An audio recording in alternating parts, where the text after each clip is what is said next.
বিসমিল্লাহির রহমানির রহিম।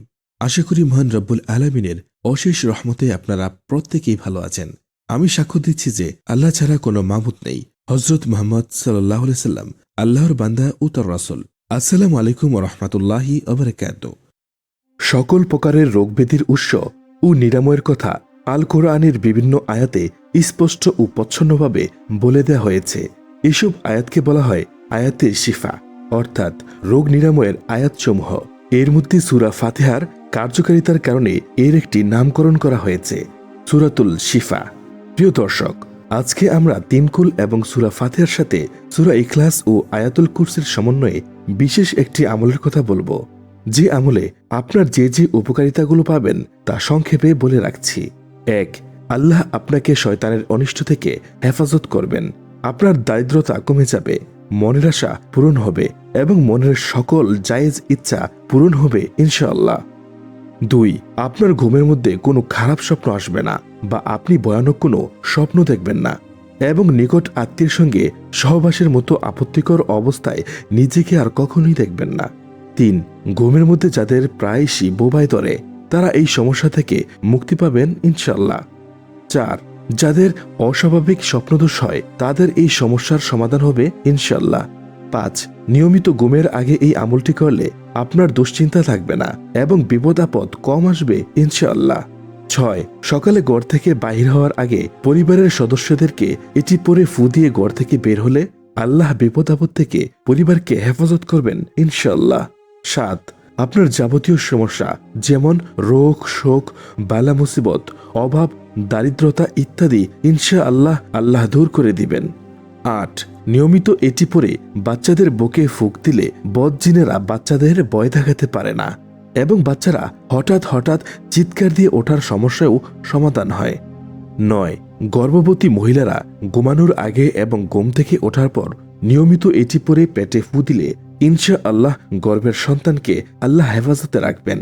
১০. মা বোনদের হায়েজের সময় প্রতিদিন যে কোনো সময় মনে মনে এটি পরে ফু দিলে হায়েজের কষ্ট আল্লাহ কমিয়ে দিবেন ইনশাআল্লাহ। এখন প্রশ্ন, হায়েজের সময় কি পড়া যাবে? এর উত্তর হলো যাবে, কারণ হযরত ইব্রাহিম নাখাই রহমতুল্লাহি আলাইহি বলেন, ঋতুবর্তী নারী ও যার উপর গোসল ফরজ হয়েছে সে আল্লাহর জিকির করতে পারবে, আল্লাহর নামের জিকির করতে পারবে এবং কোরআনের আয়াতসমূহ দোয়া হিসেবে পড়তে পারবে এবং বিসমিল্লাহও পড়তে পারবে, কিন্তু উচ্চারণ করে বা শব্দ করে দোয়া জিকির করবে না এবং হায়েজের সময় কোরআন তেলাওয়াত করতে পারবে না। তবে মনে মনে কোরআনের দোয়ার আয়াত বা সূরাসমূহ দোয়া হিসেবে পড়তে পারবে।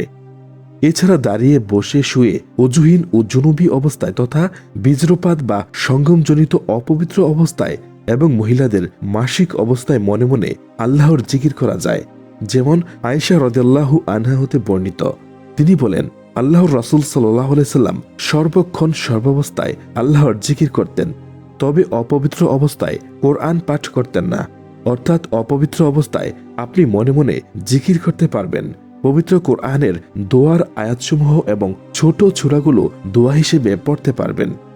এক্ষেত্রে পবিত্র কোরআনেও এই ব্যাপারে স্পষ্ট আল্লাহ তাআলা বলেন, নিশ্চয়ই আকাশমণ্ডলী ও পৃথিবীর সৃষ্টিতে এবং রাত ও দিনের পরিবর্তনে জ্ঞানী লোকদের জন্য নিদর্শন রয়েছে, যারা দাঁড়িয়ে, বসে এবং শুয়ে আল্লাহকে স্মরণ করে। তাই হায়েজ, নেফাসের সময় মনে মনে আল্লাহকে স্মরণ করা যাবে এবং পবিত্র কোরআনের ছোট সূরা, কোরআনের আয়াত, আল্লাহর নামের জিকির ইত্যাদি করা যাবে, তবে তা উচ্চারণ করে নয়, মনে মনে তা পড়তে হবে।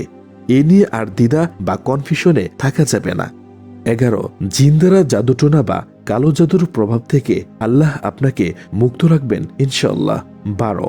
আমলটি করে ডানকাত হয়ে ঘুমালে হার্ট সঠিকভাবে কাজ করবে, ফলে ঘুমের মধ্যে হার্ট অ্যাটাকের মতো কঠিন পরিস্থিতি থেকে আল্লাহ আমাদের মুক্ত রাখবেন ইনশাআল্লাহ। ১৩. কোনো পরীক্ষার উদ্দেশ্যে ঘর থেকে বের হওয়ার সময় বা কোনো বিশেষ কাজের উদ্দেশ্যে ঘর থেকে বের হওয়ার সময় বা আগে এই আমলটি করলে যেমন প্রস্তুতি অনুযায়ী পরীক্ষায় ভালো ফলাফল পাবেন, তেমনি পরীক্ষা বা কাজে আল্লাহর রহমত থাকবে। ১৪. রাস্তাঘাটে আকস্মিক দুর্ঘটনা থেকে আল্লাহ তাআলা আপনাকে রক্ষা করবেন এবং কুকুর, সাপ, বিচ্ছু সহ যাবতীয় ক্ষতিকর প্রাণীর অনিষ্ট থেকে আল্লাহ হেফাজত করবেন ইনশাআল্লাহ। ১৫. আপনার উপর সবসময় আল্লাহ রহমত করবেন ইনশাআল্লাহ। রাসূলুল্লাহ সাল্লাল্লাহু আলাইহি সাল্লাম বলেছেন, যে ব্যক্তি শুধু সূরা ইখলাস 10 বার পড়বে আল্লাহ তার জন্য জান্নাতে একটি প্রাসাদ তৈরি করবেন। তিনি আরো বলেন, সেই সত্তার কসম যার হাতে আমার জীবন, এই সূরাটি হচ্ছে সমগ্র কোরআনের 1/3 সমান। হযরত ইবনু আব্বাস রাদিয়াল্লাহু আনহু থেকে বর্ণিত, তিনি বলেন, জিবরিল আলাইহিস সালাম একদা নবী সাল্লাল্লাহু আলাইহি সাল্লামের নিকটে উপবিষ্ট ছিলেন। ইতবৎসরে উপরের দিকে তিনি একটি আওয়াজ শুনতে পেয়ে নিজের মাথা তুললেন এবং বললেন, এটি আসমানের একটি দরজা, যা আজই খুলে দেওয়া হলো। আজকের দিন ব্যতীত কখনো তা খোলা হয়নি। তখন সে দরজা দিয়ে একজন ফেরেশতা অবতরণ করলেন। তিনি বললেন, ইনি একজন ফেরেশতা যিনি পৃথিবীতে অবতরণ করলেন, আজ ছাড়া অন্য কখনো তিনি অবতরণ করেননি।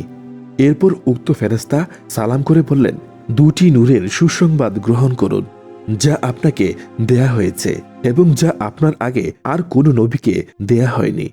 তার মধ্যে একটি হলো সূরা ফাতিহা এবং অপরটি হলো সূরা বাকারার শেষাংশ। রাসূল করিম সাল্লাল্লাহু আলাইহি সাল্লাম যখন রাতে ঘুমাবার জন্য শয্যা গ্রহণ করতেন, তখন 2 হাতের চেটু একত্রে জমা করতেন এবং তাতে 3 কুল পরে ফু দিতেন। তারপর তা দ্বারা দেহের উপর যতদূর সম্ভব বুলিয়ে নিতেন। মাথা, চেহারা ও দেহের সামনের অংশ থেকে শুরু করতেন। এরূপ তিনি 3 বার করতেন। উল্লেখ্য, 3 কুল হল পবিত্র কুরআনের শেষ 3 সূরা, সূরা ইখলাস, সূরা ফালাক ও সূরা নাস।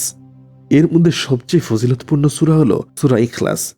তাই আপনারা প্রথমে বিজোড় সংখ্যায় দরুদ পড়ে নেবেন, 3 বার, 5 বার, 7 বার বা 11 বার। তারপর 3 কুল পরে 2 হাত একত্রে করে তাতে ফুঁক দিবেন। তারপর সারা শরীরের উপর 2 হাত মাথা থেকে পা পর্যন্ত যতদূর সম্ভব 2 হাত মুছে দিবেন বা মাসে করবেন। অতঃপর সূরা ইখলাস 3 বার, সূরা ফাতিহা 3 বার, আয়াতুল কুরসি 1 বার পড়বেন। পুনরায় বিজোড় সংখ্যায় দুরুদ পরে বুকের মাঝখান বরাবর ফুঁক দিবেন এবং মনে মনে ঘুমের দোয়াটি পড়তে থাকবেন যতক্ষণ ঘুম না আসে। ঘুমানোর দোয়াটি হল, আল্লাহুম্মা বিসমিকা আমুতু ও হাইয়া।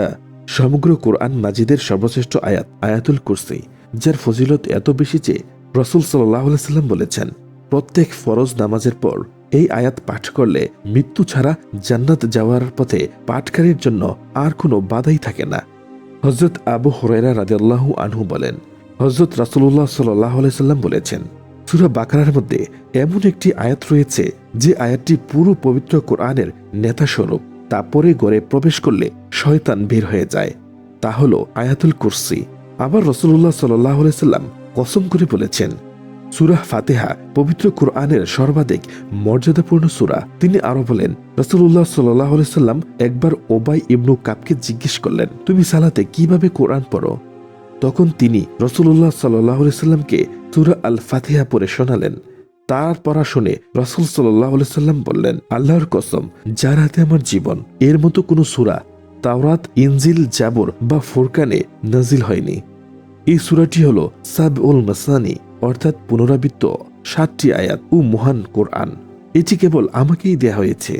ইমাম তিরমিজি ও আবু হুরায়রা রাদিয়াল্লাহু আনহু থেকে বর্ণনা করেছেন, হুজুর সাল্লাল্লাহু আলাইহি সাল্লাম আরো বলেছেন যে সূরা ফাতিহা প্রত্যেক রোগের ঔষধ বিশেষ। হযরত আবু সাঈদ খুদরি রাদিয়াল্লাহু আনহু বলেন, একবার এক সফরে আমাদের এক সাথী জৈনিক গোত্রপতিকে শুধুমাত্র সূরা ফাতিহা পড়ে ফু দিয়ে সাপের বিষ জানেন এবং তিনি সুস্থ হন। তো আমলটি কিভাবে করবেন তা আরো একবার আপনাদের সুবিধার্থে বলে দিচ্ছি। আপনারা ঘুমানোর সময় অজু করে পাক পবিত্র বিছানায় শুয়ে 11 বার দরুদ শরীফ পড়বেন বা ন্যূনতম 3 বার পড়লেও হবে। তারপর 3 কুল পরে অর্থাৎ সূরা ইখলাস, সূরা নাস, সূরা ফালাক এই 3টি সূরা পরে 2 হাত একত্রে করে তাতে ফুঁক দিয়ে সমস্ত শরীর মাসে করবেন।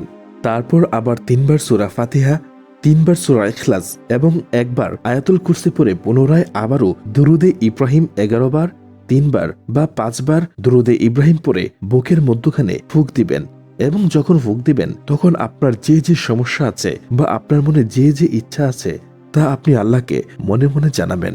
ইনশাল্লাহ আজকের এই আলোচ্য আমলের ফজিলতে আল্লাহ তাআলা আপনাকে যাবতীয় বিপদ-আপদ থেকে রক্ষা করবেন, আপনার যাবতীয় মনোবাসনা পূর্ণ করবেন এবং আপনাকে আল্লাহ তাআলা যাবতীয় বিপদ-আপদ থেকে রক্ষা করবেন ইনশাআল্লাহ। তবে যাদের হাতে একদমই সময় নেই তারা অন্তত শুধুমাত্র 1 বার আয়াতুল কুরসি পড়বেন। তার আগে পরে 3 বার দরুদ পড়ে নেবেন। আর সকালে ঘর থেকে বের হওয়ার আগে এই আমল করলে বিপদ থেকে আল্লাহ হেফাজত করবেন। এবং এই আমলটি করে ঘর থেকে বের হওয়ার পূর্বে পরিবারের সদস্যদের ফু দিয়ে বের হলে আল্লাহ আপনার পরিবারকে হেফাজত করবেন, শয়তানের ক্ষতিকর প্রভাব থেকে আল্লাহ আপনাকে মুক্ত রাখবেন এবং আপনার মনের ন্যায় ইচ্ছা পূরণ হবে ইনশাল্লাহ। তো প্রিয় দর্শক, ভিডিওটি একটি লাইক করে বন্ধুদের সাথে যত পারেন শেয়ার করুন। চ্যানেলে নতুন বন্ধু হলে অনুগ্রহ করে আমাদের চ্যানেলটি সাবস্ক্রাইব করে রাখবেন। আল্লাহ হাফেজ।